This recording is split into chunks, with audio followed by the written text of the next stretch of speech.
வணக்கம் குட்டீஸ். ஒரு அழகான காட்டுல சின்னுன்னு ஒரு கரடி குட்டி இருந்தது. அதுக்கு எப்பவும் கோபம்தான் வரும்.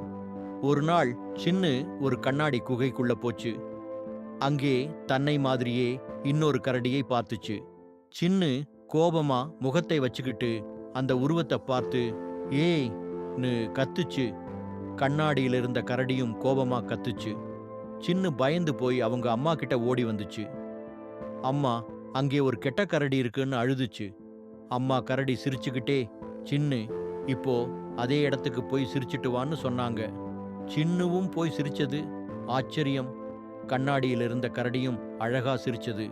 அப்பதான் சின்னுவுக்கு புரிஞ்சது, அது வேற யாரும் இல்ல, நாம தான்னு. நீதி: நாம சிரிச்சா இந்த உலகமே சிரிக்கும். நீங்க மத்தவங்களுக்கு எதை கொடுக்குறீங்களோ அதுதான் உங்களுக்கும் திரும்ப கிடைக்கும்.